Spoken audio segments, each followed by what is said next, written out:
¿Qué tal? ¿Cómo les va? Vamos a compartir con ustedes panorama global, en este caso mostrándole de qué manera, ¿no?, los médicos y familiares de pacientes reciben a Vizcarra con reclamos y también con protestas. Esto pasa en Perú.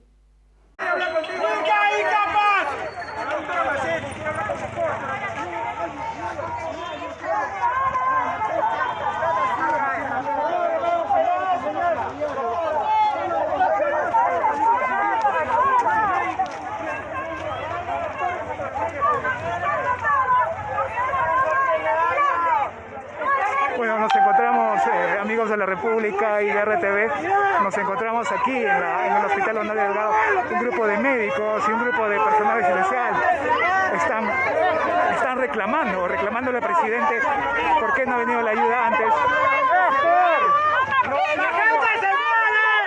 Están reclamando que la gente se muere.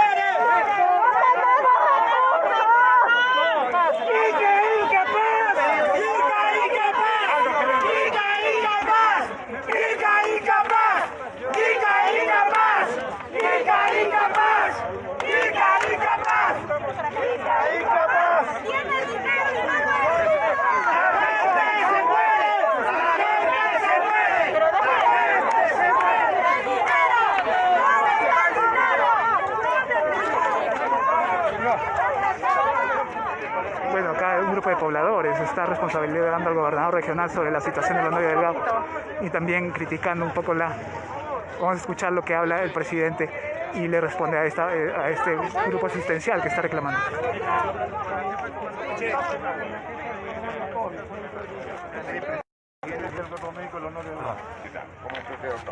Que dice, mire, estamos aquí para precisamente constatar directamente, escucharle a usted cuáles son las principales necesidades para poder continuar atendiendo. Estamos nosotros. Hoy día habla de PP, nuevamente estamos enviando el PP, hoy día han llegado 3 aviones con carga para Arequipa. Obviamente nosotros nos trasladamos a través del gobierno regional. Entonces, a veces hay ese problema de coordinación porque el sistema de salud funciona de manera descentralizada. El Ministerio de Salud transfiere todo a los gobiernos regionales, los gobiernos regionales son los que transfieren directamente a los hospitales. Entonces creemos que cuáles son las necesidades más importantes. Corte. Ya, corte.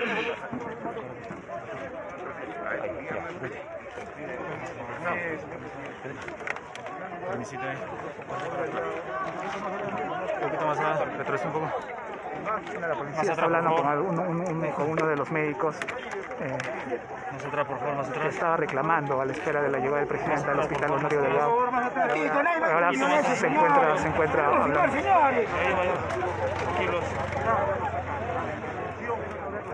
Allá también al fondo le reclaman también a la ministra la situación sobre el Honorio Delgado.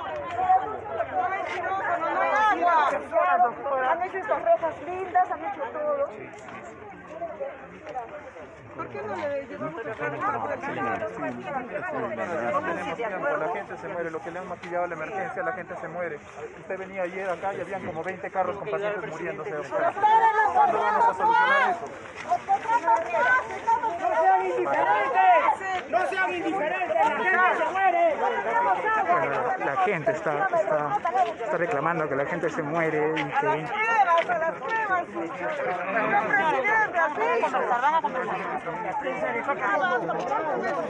Son 4 meses y estamos aquí. ¡Vamos al hospital!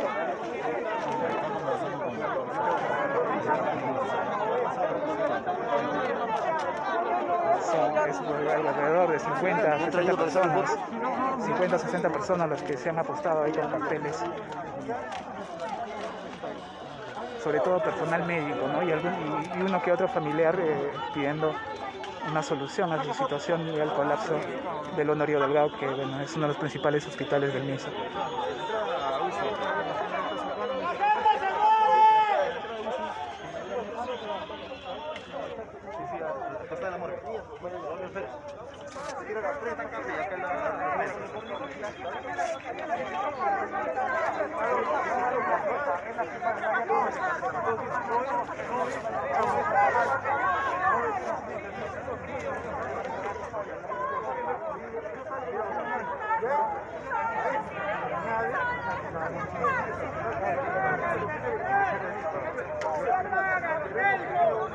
Señor presidente, Del mes, quiero hemos tenido la oportunidad de que nuestro gobierno regional vino por acá. ¿de qué sirve que han construido esto? Tiene que ser cada punto de oxígeno. De toda la Federación Única. Distanciamiento, por favor. Si deseas que no te toquemos más atrás, por favor.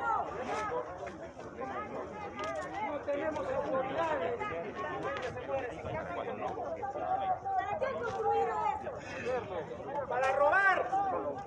Bueno, ahí varios familiares han venido acá.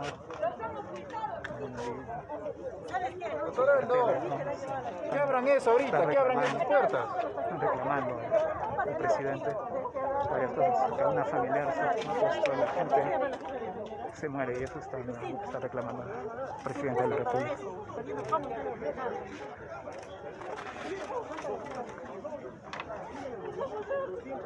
Que nos ayude, que nos apoye. Solo para hoy nos limpió todo lo que se hizo. Ayer a muerto Desde nos anoche. hizo toda la gente. Desde todos anoche han hecho la muertos. limpieza. Toda la gente ha muerto. Grave, Y esto grave. todos los días.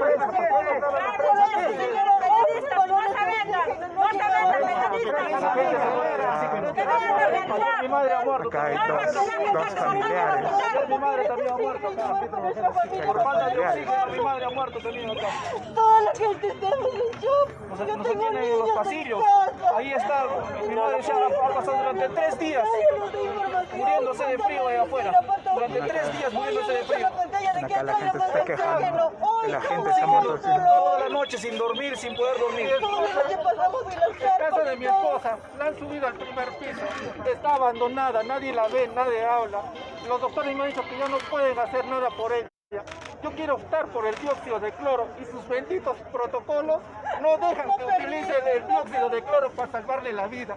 Miren todos los papeleos que me están pidiendo que haga para acceder a que mi esposa ni siquiera tenga la opción, la oportunidad de utilizar el dióxido de cloro que está ayudando a muchas personas. Estoy desesperado y no me quieren escuchar. Ni los doctores ni nadie. Mucha burocracia. Por Eso favor, fue el pedido de uno de los familiares. Ya no hay pacientes en emergencia. Ustedes han visto todos los días los pacientes tirados ahí pasando frío. Y ahora no van a encontrar, y el presidente no va a encontrar ni un paciente. ¿Dónde están? Nos han metido una carpa a todos. Todos están metidos. Todos están metidos ahí. No hay médicos, no hay personal que nos vea. Están abandonados. Nos han metido ahí para que ellos no los vean. Vayan, díganme, ¿dónde están los pacientes de emergencia? ¿Dónde están? Nos han metido en una carpa atrás del hospital. Ahí están. Ayer en la entrevista, la gente cómo estaba afuera, en las veredas, en los carros, sin oxígeno. Bien, ahí están reclamando, bueno, están diciendo que en el área de triaje donde estaban los pacientes ahí los han ocultado. Bueno, el presidente ahora está hablando con representantes de profesionales que trabajan en el Honorio Delgado, y para que ellos están explicando la situación crítica en que está pasando el Honorio Delgado Espinosa.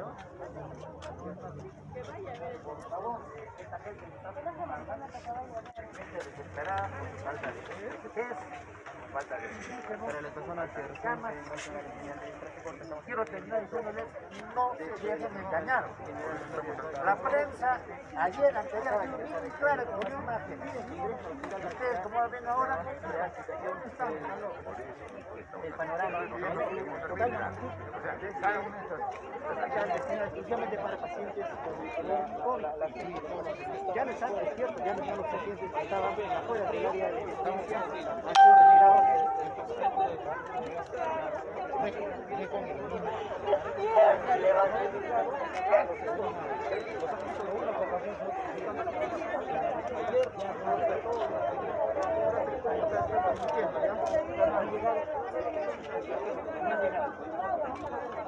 ¿Cuándo llega, señor? Ellos van a mí, ellos van a ¡mira! Vivan con los 4 mexicanos, solo me sobreviven los médicos, los enfermeros, ellos necesitan, también tienen familia. ¿Cómo les exigimos que luchen por nuestra familia? ¿Cómo les decimos cuando ellos también vienen estresados de sus casas? Por favor, señor presidente, escúchenos, escúchenos. Por favor, páguenles a los médicos para que ellos puedan atenderlo bien a nuestros familiares. Por favor, señor presidente, señora ministra, por favor. Ellos tienen miedo, no dicen muchas sus críticas. Por favor, señor presidente. No tenemos agua, no hay ni agua. ¿Cómo hacen la higiene, la limpieza? No hay oxígeno.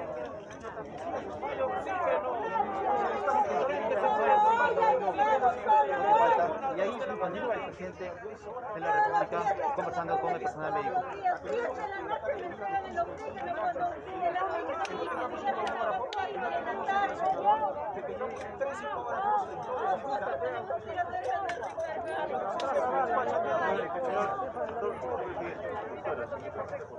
Ha estado al frente de la pandemia, haciendo lucha día a día, ha sido la jefa de servicio y todo el departamento de medicina. Luego hemos hecho lo que es la parte de integración de nuestras especialidades. Quisiera que por favor escuchen testimonios reales, de evidencia diaria a diaria. La doctora Oleta Zavala ha estado al frente, liderando todo ese tipo.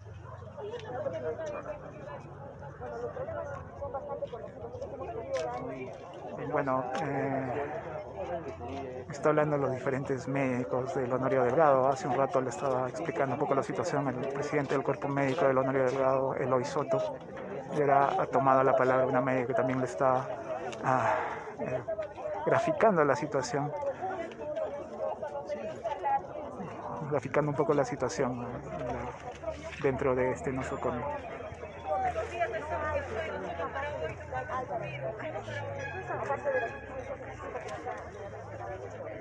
Doctora, se han hecho arreglos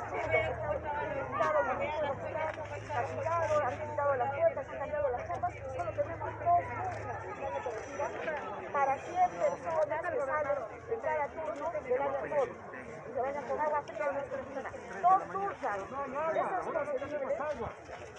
no tenemos suficiente personal para poder ocupar todo lo del hospital. Todavía tenemos espacio en el hospital, que siguen haciendo recomendaciones, pero tenemos camas en el hospital, pero no tenemos enfermeras, no tenemos médicos, no tenemos médicos. Yo no sé cómo, anoche casi me muero de la indignación viendo al director de los pacientes en otros módulos cuando no tenemos el suficiente personal para ocupar todas las áreas del hospital. A nosotros se nos parte el alma, señores, de ver a los pacientes muriéndose en la carpa, envolviéndose en el suelo. No podemos esperar. Más aire. Este es COVID, por favor. Ábrense, este es COVID. Ábranse un poco, por favor. Bien, ahí la doctora explicaban que no tienen duchas en los pisos de hospitalización, que no hay las duchas suficientes para el personal, para que se pueda bañar después de realizar su jornada laboral, ¿no? Bueno, sí, ya había también otras quejas anteriormente en los pisos de la obra de reestructuración del gobierno regional que no estaba terminada completamente, ¿no? Y que bueno, estaban entregando las camas y las obras por piso incompletas.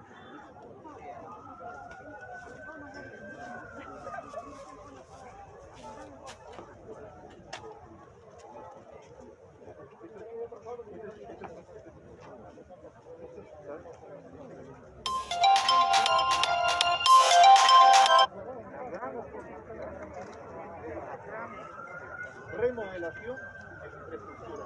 Todo es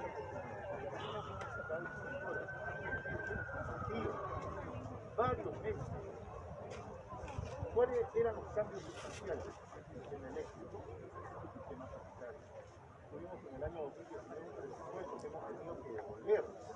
¿Por qué? Porque todo el equipo técnico no cumplió con las especificaciones como para poder hacer la reconstrucción. Si lo queríamos hacer, teníamos que cerrar un pabellón. Un pabellón de 58 pacientes que deberían de estar libres porque teníamos que romper paredes. Era la oportunidad de hacer. Eso es lo que necesita. Teniendo la oportunidad de hacer un cambio sustancial y Entra, Vizcarra, entra, a ver. Hacer un patio. Que el presidente vaya al otro lado. Los pacientes están al otro lado. Al otro lado, por favor, que vaya el presidente. Que vaya al otro lado. Que nos vamos. Vamos al otro lado.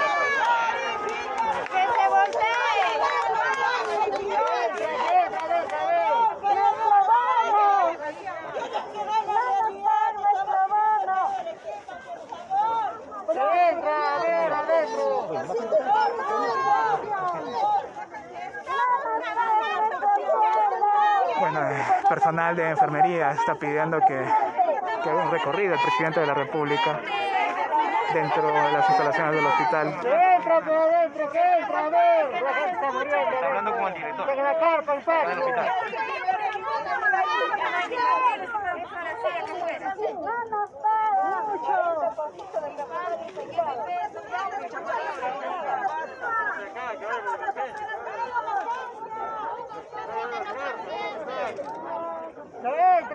a ver.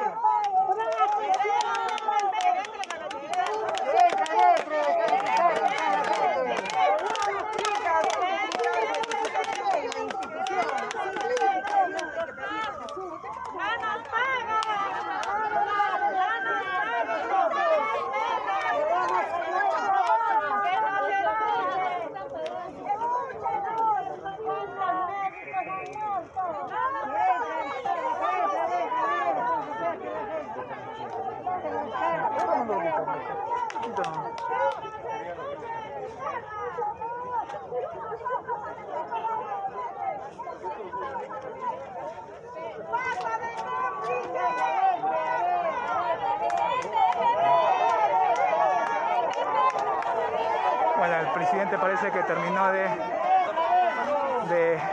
hablar con los representantes médicos del hospital. Ahora está dirigiendo al frente. No, ahora se está yendo para el hospital COVID. Está yendo a la zona más crítica, la zona más crítica del hospital, que es el área de triaje y de emergencia. El presidente parece que se está ya se está retirando el presidente. Se está retirando el presidente del hospital.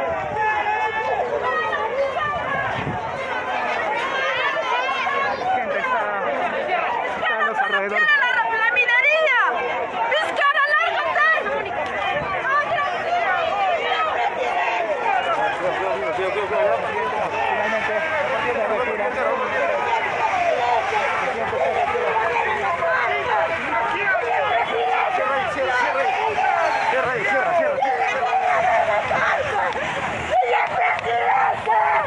Bueno, hay gente ahí que está reclamando. Deja que le escuche.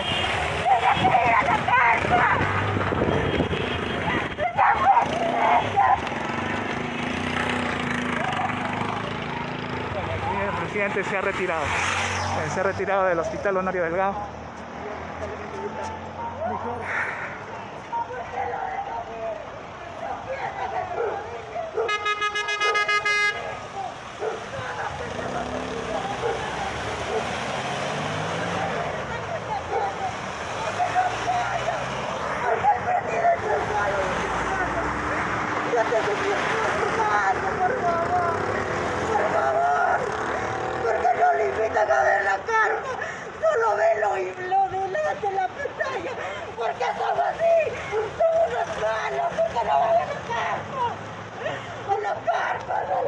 Una señora indignada porque no le han escuchado. Él aparentemente perdió a su esposo, como está manifestando.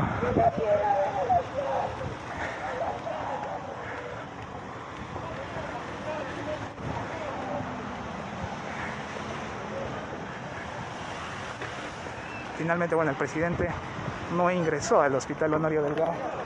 No, se quedó en la puerta prácticamente, donde un grupo de personal médico asistencial y también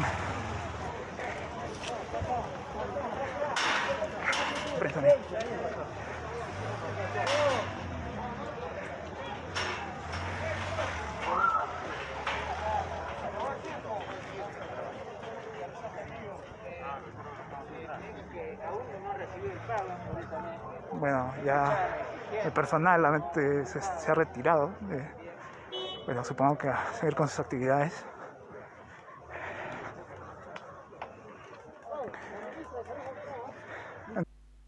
Y si hablamos, bueno, de cómo están hoy por hoy los países, Venezuela está recibiendo un aluvión de personas que vuelven, que se habían retirado justamente de esos dominios, pero que regresan porque necesitan asistencia médica, hablando siempre del coronavirus. Habrá notado que el tema de la pandemia concentra el tema de discusión sobre todo en el coronavirus, ¿no? Bueno, el virus ha forzado a miles de venezolanos, de los millones que se fueron del país y que se encontraban en el exilio, a regresar. ¿Por qué? Probablemente porque son parte de un sistema informal hasta que se logra insertar en las nuevas comunidades, y al estar en esa condición de limbo muchos, a pesar de estar legales, estar en limbo, probablemente no pueden recibir la asistencia del país, tienen que pagar la renta, etcétera, etcétera. Entonces muchos tomaron la difícil decisión de regresar a Venezuela. ¿Con qué Venezuela se encuentran? ¿Cómo entran? Me imagino que por Cúcuta, ¿no? La frontera con Colombia. Pero ¿con qué se encuentran? ¿Cómo está el tema del coronavirus en Venezuela? Si hablamos de la necesidad de una fortaleza, un sistema sanitario muy importante, ¿cómo estará en un país con una economía tan empobrecida y un deterioro social, sanitario, etcétera, tan notable?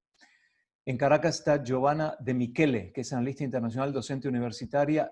Giovanna, intentamos muchas veces hacer esta entrevista y tuvimos problemas de conexión. Vamos a poner toda la buena onda para que ojalá hoy, aunque se corte la transmisión, en cuanto el audio funcione, es lo que nos interesa. Tu primera reflexión ante el regreso de estos venezolanos. Gracias, Guillermo, por la oportunidad. Efectivamente, los problemas que nosotros hemos tenido de conexión es parte del reflejo de la Venezuela que se encuentran estos venezolanos.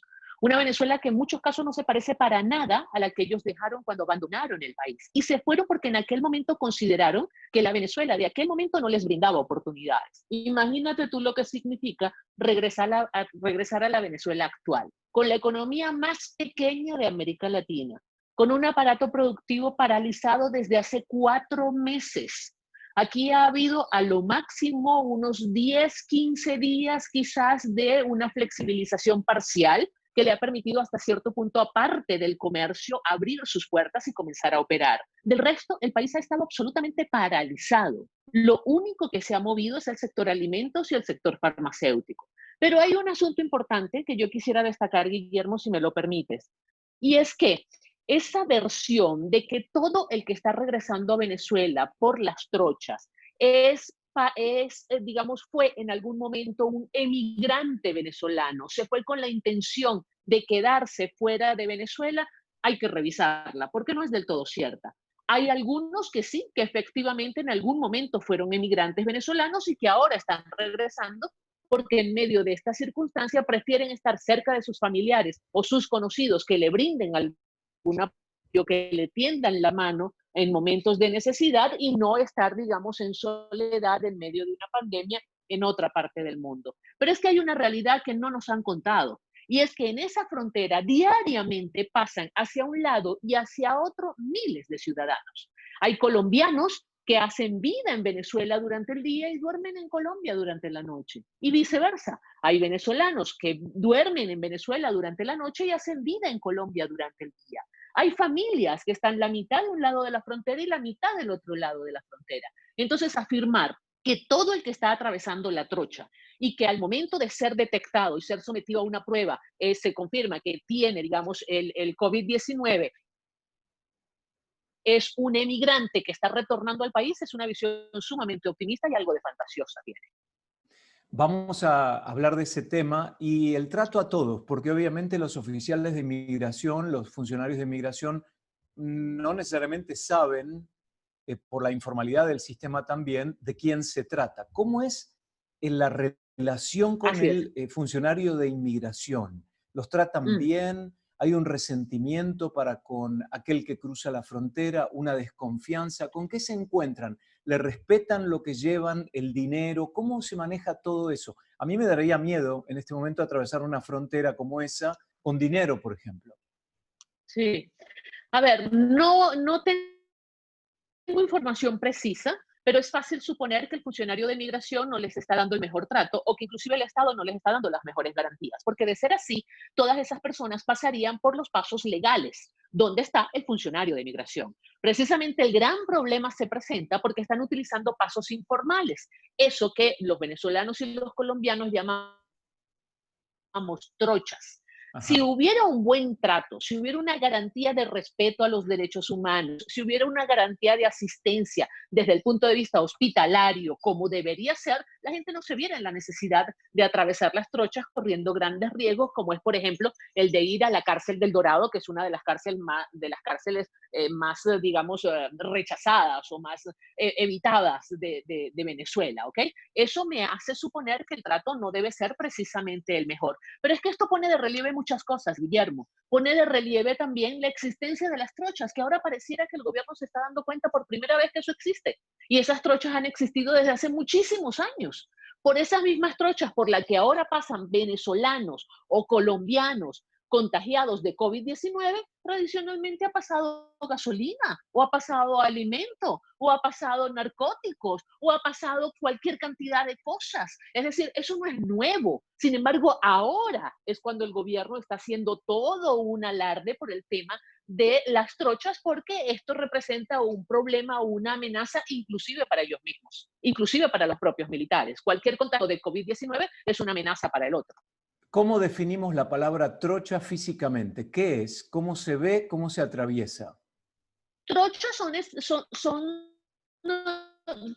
cruces informales en la frontera. Ser terrestres, generalmente son por vía fluvial, es decir, buena parte de la frontera entre Colombia y Venezuela está definida por ríos. Trochas es atravesar transversalmente, valga la redundancia, esos ríos para pasar del territorio colombiano al territorio venezolano y viceversa. Es más, se pudo detectar, y eso existía hace mucho tiempo, me sorprende que el gobierno lo haya detectado ahora, una suerte como de teleféricos muy rurales, muy rudimentarios, que se hacían de árboles a árboles, en donde pasaban como una canasta y por ahí montaban a las personas para que no corrieran el riesgo de que se los llevara la corriente del río. Para que tú veas qué punto de, digamos, de preparación hay en esos caminos. Eso no se hace en 3 días, eso no se hace en 2 meses. Definitivamente esos son caminos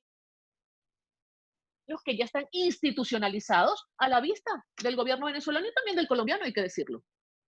Claro, y ¿cómo es la injerencia por parte de las autoridades ahora en esas trochas? ¿Qué pasa? ¿Mandan gente? ¿Mandan militares? ¿Cómo controlan? ¿O es simplemente una retórica para decir que están manejando la situación y están ausentes? No, sí hay mucho control. Hay una presencia importante de los organismos de seguridad, básicamente de las fuerzas militares, y además está sucediendo otra cosa que me parece tremendamente grave, y es que desde el alto gobierno, desde la institución militar e inclusive un sacerdote de la Iglesia Católica muy afín a la revolución bolivariana, ha calificado a estas personas que atraviesan la trocha por las circunstancias que sean como bioterroristas, y le han pedido a la población civil que los delate y que de alguna manera los entregue a las autoridades o los enfrente. Eso me parece sumamente grave, Guillermo, porque cualquiera que interprete eso al pie de la letra puede sentirse con la autoridad necesaria y suficiente para evitar que ese bioterrorista, entre comillas, atraviese el territorio y llegue a Venezuela. Imagínate lo que se está tratando de cultivar en ese espacio de frontera.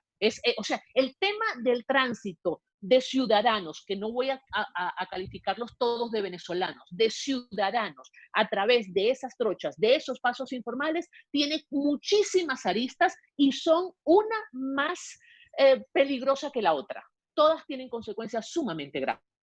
Hablemos del coronavirus en Venezuela, porque esta pandemia ha provocado que el tema Venezuela quedara a un costado. De la misma manera que mucho se dijo antes que debido al tema Venezuela, con tanta presencia en los medios, la gente se olvidaba de Perú, de Bolivia, etcétera, etcétera. Entonces pongamos un poquito el acento en la situación del coronavirus en Venezuela hoy. ¿Cómo está? ¿Quién maneja las cifras? ¿Se pueden creer? ¿Cómo están los hospitales? ¿Qué pasa en los hogares? ¿Qué pasa en la calle? Mira, las cifras las tiene absolutamente centralizada la administración de Nicolás Maduro. Todo lo que tiene que ver con la realización de pruebas diagnósticos lo tiene absolutamente centralizado la administración de Nicolás Maduro. Al ciudadano de a pie no nos queda otra más que creer en las cifras que nos están dando, porque no tenemos ningún otro medio para verificar si las cifras son reales o no son reales. Algunos quizás un poco más acuciosos, hemos buscado algunos contactos, personas conocidas, un poco para saber cuál es la situación, básicamente en las clínicas privadas y algunos de los hospitales públicos, y hemos encontrado que la cifra es absolutamente alarmante. Tan alarmante es que cada día se conoce de más infraestructuras que no pertenecen al sistema salud que están siendo utilizadas para albergar a enfermos de coronavirus. Eso evidencia que la cifra es sumamente alta o que el sistema de salud en Venezuela era tan, pero tan precario que no puede albergar ni siquiera 10.000 personas en todo el territorio nacional. Entonces, hay algo que no concuerda. O el sistema sanitario es tan precario que con 10.000 enfermos colapsa en todo el país, o las cifras son mucho más altas y han tenido que echar mano de otro tipo de infraestructuras para albergar enfermos. En líneas generales se dice que uno de los perfiles del coronavirus tiene que ver con la condición socioeconómica, por el tipo de persona al que ataca, que tiene que salir a trabajar, que viven muchos en un mismo hogar, que las condiciones no solo de salud, sino también de higiene, de hacinamiento, de higiene, son bastante significativas en cuanto a lo negativo, etcétera, etcétera. Ahora, me imagino que en el mercado paralelo la economía venezolana está dolarizada. Una persona que tenía sus ahorros tiene que comprar en el mercado negro, va a los médicos privados, a las clínicas privadas y paga en dólares, probablemente. ¿Se puede evidenciar eso también en Venezuela, que el coronavirus afecta a los sectores más vulnerables desde el punto de vista socioeconómico? Bueno, lo que estamos viendo en los últimos reportes que ha hecho la propia administración de Nicolás Maduro, estamos viendo eso. En la zona de Caracas, por ejemplo, en el área metropolitana de Caracas, está como muy segmentada por estratos sociales. Suena feo decirlo, pero es una realidad y hay que admitirlo. Por ejemplo, el oeste de la ciudad es donde más se concentra, digamos, las zonas populares, ¿ok? Las barriadas populares. Últimamente, el mayor número de casos positivos se está encontrando precisamente en esas zonas populares en el oeste de la ciudad. También hay algunos casos, pero son cada vez menos, en el este de la ciudad y en el sureste de la ciudad, que es donde se concentra, digamos, como que la parte de la población con mejor poder adquisitivo. Evidentemente, uno de los problemas que tiene Venezuela, que se repite además en América Latina, en esto tenemos que ser absolutamente objetivos, no es un tema exclusivo de Venezuela, es la alta cantidad de personas que obtienen su sustento de la economía informal. América Latina es la región del mundo donde hay mayor porcentaje de población dedicada a la economía informal. Cuando tú declaras cuarentena, cuando tú declaras confinamiento, la economía informal sufre tremendamente porque no puede salir a la calle a ganarse el sustento de todos los días. Entonces, en medio de esta circunstancia, muchas de esas personas de la economía informal retan a la enfermedad e igualmente salen a la calle, porque es que lo tienen que hacer por razones de supervivencia. Desde el gobierno, desde la administración de Nicolás Maduro, se le ha dado algún tipo de apoyo, esos llamados bonos, hay cualquier cantidad de bonos, pero si te pones a sumar el monto de todos los bonos que se le ha dado, por ejemplo, en un mes, que probablemente sea mucho más de lo que percibe cualquier trabajador en la economía informal, en la economía, perdón, formal durante un mes, no llega a $4. Entonces, es imposible que alguien pueda sustentarse con $4 al mes. El que trabaja en la economía formal está recibiendo en gran medida algunos apoyos de sus patronos, que eso probablemente no se pueda mantener por mucho tiempo más, porque esos apoyos están saliendo del bolsillo del patrono. El gobierno no está ayudando para nada en ello. Entonces, probablemente eso se vaya a frenar en el corto plazo, pero el que está en la economía informal, a pesar de recibir esos bonos, esa asistencia económica que le está dando la administración de Nicolás Maduro, tiene que salir a la calle forzosamente. Y salen a la calle retando su propia suerte y retando los alcances del COVID, ¿no?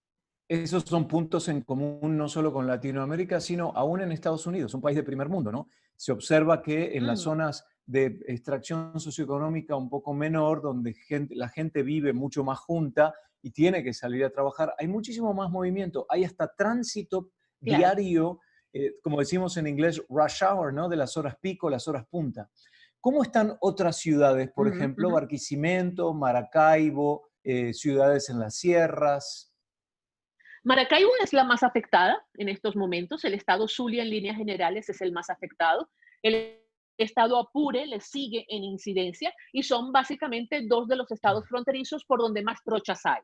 Adicionalmente está el estado Táchira, que también ha tenido una alta incidencia. Son los estados fronterizos básicamente con Colombia. Se ha visto algunos casos o algún repunte pequeño pero importante en el sur, específicamente en el estado Bolívar, que es donde está el único paso entre Brasil y Venezuela. El estado Amazonas, que es fronterizo con Brasil, tiene muy poca incidencia porque la misma geografía del terreno lo impide. Es una zona selvática, es una zona boscosa, muy pantanosa, donde es muy difícil pensar, digamos, en la penetración de personas por caminos irregulares. Pero sí se concentra fundamentalmente en los espacios, en los estados fronterizos, y se está viendo mucho en estos momentos en el oriente del país, básicamente en el estado Sucre, que es uno de los estados con la economía más pequeña en todo el territorio venezolano. Allí se está viendo también buena parte de la propagación del COVID-19 en estos momentos. ¿Y esa cuál sería la razón? Porque puedo entender por el tema del tránsito, ¿no? El ingreso de gente, el movimiento en las zonas fronterizas. Sucre, sí, el estado Sucre precisamente por la precariedad de la economía, porque la mayor parte de la población del estado Sucre pertenece a la economía informal y tiene necesariamente que salir a la calle a buscar alguna forma de sustento. Entonces allí es donde se da la propagación. Hay una relación directa entre mayor nivel de pobreza y mayor incidencia de COVID-19. Es lamentable, pero es así. Estoy viendo el mapa del estado Sucre, claro, es costero, hacia el oriente está Trinidad y Tobago, es en el oriente de Venezuela, pero es en la zona norte, es en la costa, ¿no? Y las dos islas que tienen por la mar es una isla, ¿no? Isla de Coche. Sí, pero no se trata, perdón, la propagación no viene dada por gente que venga desde las islas fronterizas. No, no, no, no. Ahí la propagación es lo que se llama contagios comunitarios, es decir, son propios de la zona, ¿ok? Claro. No es por gente que venga de afuera porque las fronteras están completamente cerradas, pues, para los pasos formales. Y pasos informales en esas zonas es un poco probable. ¿Cómo la retórica del gobierno de Nicolás Maduro ha cambiado desde el mes de marzo o se mantiene igual? ¿Hay menos presencia de la figura del presidente? Sabemos que Diosdado Cabello resultó positivo por coronavirus, etcétera. Pero ¿cuál es la retórica en estos tiempos? Es exactamente la misma. Y más, yo diría hasta que se ha acentuado. Recordemos que Nicolás Maduro está en campaña. Vamos a compartir ahora el reporte oficial sobre cómo está Chile, hablando hoy por hoy de su sistema sanitario y la asistencia que brinda a su población.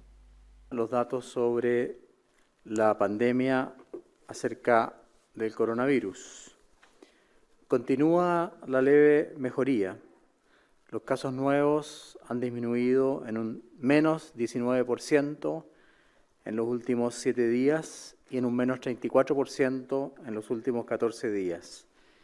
Y además la tasa de positividad de la reacción de polimerasa en cadena, que es el examen que nos permite detectar la presencia del virus en las personas, alcanza un promedio nacional de un 14%. Agradecemos enormemente a todos los funcionarios del Ministerio de Salud, especialmente al DEIS, a los funcionarios de APS, ya sea municipal o del Ministerio de Salud, a los hospitales y todos sus funcionarios a lo largo de todo Chile, también a las postas rurales que cumplen una gran labor y a todos los funcionarios de las seremías, a los habitantes del territorio también, ya que se han esforzado por cumplir las medidas sanitarias que muchas veces son difíciles. El indicador de calidad de información sobre fallecimientos COVID, un ranking publicado por medios de gran excelencia, colocan a Chile en el 4º lugar de los países a nivel mundial con mejores registros respecto a los fallecimientos. Está Alemania en el primer lugar, Bélgica en el segundo, Suiza en el tercero, Suecia en el cuarto, y Chile en el 5º lugar a nivel mundial como indicador de calidad de la información sobre fallecimientos. Esto nos enorgullece enormemente y felicitamos una vez más a los funcionarios del Ministerio de Salud que han hecho posible estar en este lugar de preeminencia a nivel mundial con respecto a la contabilidad de fallecidos y con respecto al indicador de calidad de la información. A continuación, cedo la palabra al subsecretario de Redes Asistenciales para que nos informe acerca de los datos de hoy día, sin antes agradecer a los canales de televisión que están voluntariamente unidos a esta red, a las radios de Archi y No Archi y al equipo también de La Moneda que nos ayuda a hacer esta transmisión. Subsecretario Zúñiga, con las cifras de hoy día. Muy buenas tardes. La situación en nuestro país, de acuerdo a los casos reportados, es la siguiente. 2.082 casos nuevos de coronavirus, de los cuales 1.615 son personas sintomáticas. Esto llegamos a 330.930, de los cuales 301.794 ya se han recuperado, representando el 91% de los casos. En cuanto a los fallecidos, de acuerdo a la información entregada por el DEIS las últimas 24 horas, se registran 58 registros de personas fallecidas, acumulando 8.503 en el país. En cuanto a la información de personas hospitalizadas en unidades de cuidados intensivos del país, la cifra sigue descendiendo. Hay 1.764 personas, de las cuales 303 se encuentran en un estado crítico, y con esto la cantidad de ventiladores disponibles es de 444. La ocupación a nivel nacional es de un 84%, en la región metropolitana es de un 88%, y esto ha venido implicando que la cantidad de personas que se han hospitalizado en ventilación mecánica en distintas zonas diferentes a las unidades de cuidados intensivos también ha disminuido. Por ejemplo, en las urgencias de la región metropolitana, de casi 100 pacientes que se encontraban en ventilación mecánica invasiva, al día de hoy esa cifra no supera las 10 personas. En cuanto a la red de laboratorios, ayer se informaron los resultados de 15.728 exámenes por PCR, acumulando 1.404.047 a nivel país. Sobre las residencias sanitarias, ya disponemos de 157 recintos de hospedaje con más de 10.494 cupos, de los cuales 5.936 se encuentran ocupados. Para mayor información, las personas pueden llamar al teléfono 800-726-666. Eso es todo en cuanto a la cuenta del día de hoy, ministro. Muy amable, subsecretario. A continuación pasamos a las preguntas del día y muchas gracias a los periodistas también. Buenas tardes, ministro, subsecretario. Sobre este plan de desconfinamiento que van a dar a conocer en unos momentos más, la presidenta del Colegio Médico, la doctora Isquia Siches, ha dicho que han solicitado en forma reiterada conocer este plan de desconfinamiento. ¿Consideran analizar este plan en conjunto con el Colegio Médico o los demás gremios de salud que finalmente son quienes están día a día en los recintos hospitalarios viendo la situación del coronavirus? Esa pregunta la contestará la doctora Paula Daza. Bueno, con respecto al plan que lo llamamos paso a paso, que se va a presentar en unos pocos minutos más, en un rato más, lo hemos compartido con distintos actores sociales, con los alcaldes, se compartió con algunos gremios, el subsecretario Arturo Zúñiga estuvo con los gremios de la atención primaria y también en forma personal lo compartí en forma preliminar en la mesa social el día 10 de julio y de hecho tomamos algunas sugerencias que se hizo ahí en esa mesa social por parte de distintos actores y también del Colegio Médico. Efectivamente, este es un plan que vamos a presentar en un rato más y lo vamos a sociabilizar con todos aquellos actores que son importantes para poder contener la pandemia. También es fundamental decir que también hemos recogido para poder elaborar este plan las sugerencias que han hecho los distintos actores del mundo, no solamente de la salud, sino que también académicos y también profesionales expertos del Colegio Médico que han participado en el Ministerio de Salud, junto a la división de donde está epidemiología, apoyando en algunas de las propuestas. Por lo tanto, sí es un plan que lo vamos a sociabilizar con todos aquellos que tienen una propuesta importante y ya lo hemos hecho con muchos de ellos y hemos recogido también las propuestas que nos han hecho principalmente, que son los alcaldes y que lo más importante que nos han recalcado, la comunicación y la pertinencia regional. Muchas gracias, doctora Daza. Segunda pregunta. ¿Cómo están? Muy buenas tardes. Ministro, ¿hay algún plan especial al margen del paso a paso para poder permitirle a actividades no esenciales retomar su actividad? Se lo pregunto porque hoy viene un inserto de la Cámara Chilena de la Construcción pidiendo precisamente eso, volver a la actividad con condiciones. El plan que vamos a presentar en unos minutos más en conjunto con el presidente de la República considera que todas las actividades deben regirse, obviamente, por el programa paso a paso o por el plan paso a paso, que, como ha dicho la doctora Daza, ha sido socializado con los seremis, intendentes, ministros, alcaldes, periodistas, gremios. Y de hecho yo mismo lo anuncié que iba a ser presentado a la mesa social COVID-19.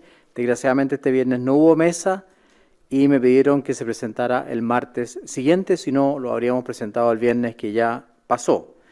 Según el plan paso a paso, puede ser en transición o en preparación, según los riesgos que alguna medida pueda causar a la población, es que serán tomando las medidas adecuadas. Vi la presentación o el inserto de la Cámara Chilena de la Construcción y hemos estado conversando a través del ministro Lucas Palacios, ministro de Economía, este tema con la Cámara Chilena de la Construcción y obviamente que las medidas que tomemos en ese sentido van a ir insertas, como digo, en el plan paso a paso. Y tanto en la transición como en la preparación, quizás poniéndonos de acuerdo con ellos, obviamente que se podrá avanzar en esas medidas. Muchas gracias. Muy buenas tardes. Respecto a este funcionamiento de este nuevo software que refuerza a la plataforma del Ministerio de Salud de EpiVigila y que es parte de este plan de testeo, trazabilidad y aislamiento. En ese sentido, preguntarles qué comunas tienen menos de un 80% de trazabilidad actualmente en el país y qué otras conclusiones han podido sacar respecto a esta utilización de este nuevo software por parte del Ministerio de Salud. Esa pregunta la responderá la doctora Paula Daza.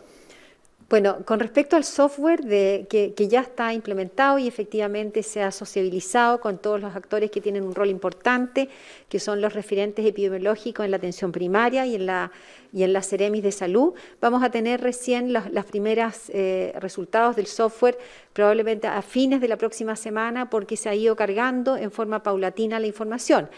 Con respecto a su pregunta en relación a la trazabilidad, es decir, al primer punto de la trazabilidad, que es el porcentaje de casos investigados de los casos confirmados, las regiones que nosotros vemos con mayor preocupación son las regiones de Tarapacá, las regiones de Coquimbo y también Valparaíso.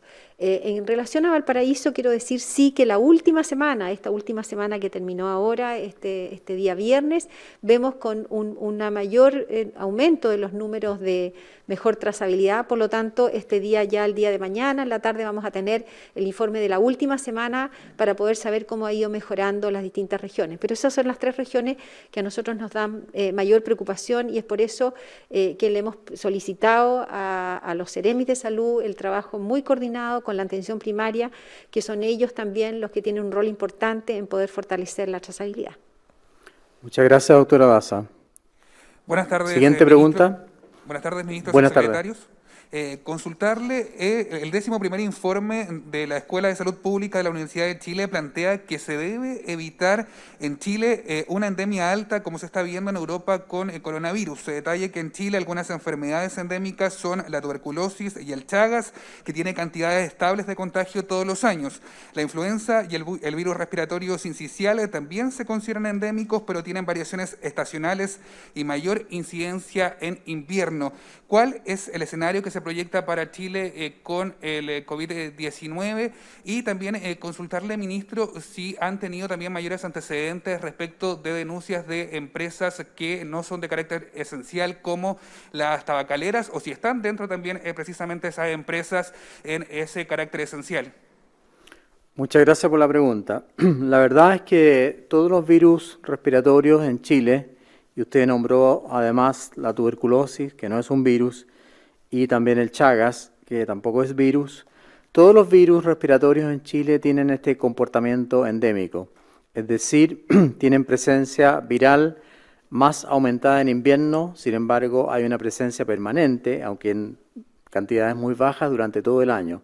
El ejemplo de la influenza, por ejemplo. En el caso del coronavirus, que es un virus nuevo, los especialistas postulan que es un virus que se va a repetir todos los años, o sea que se va a transformar en un virus endémico con una mayor cantidad de presencia viral probablemente en invierno. Eso va a depender también, la mayor presencia o la menor presencia, de la posibilidad de que tengamos una vacuna, porque cuando tengamos una vacuna y los pacientes puedan tener anticuerpos en contra del virus, el virus va a volver a Chile cuando los anticuerpos bajen. Los anticuerpos naturales, según los estudios que se han revisado y se han publicado, duran muy poco tiempo, más o menos 3 meses. Esos son los anticuerpos humorales. Los anticuerpos celulares, en base a linfocitos, es probable que duren mucho más tiempo.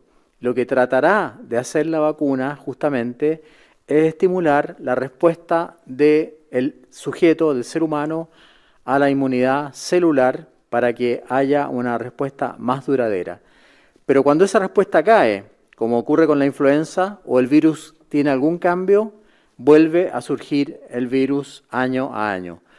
Piensan los especialistas que esto va a ocurrir con el coronavirus, como usted también lo anota, y debemos estar preparados obviamente ante esa situación. Es por eso que nos interesa tanto tener una vacuna. Con respecto a actividades no esenciales de empresas que no tienen ese rubro, lo vamos a investigar, ya que usted hace la denuncia. Yo desconozco esa situación, pero le prometo que lo vamos a investigar y daremos respuesta a la brevedad posible. Muchas gracias.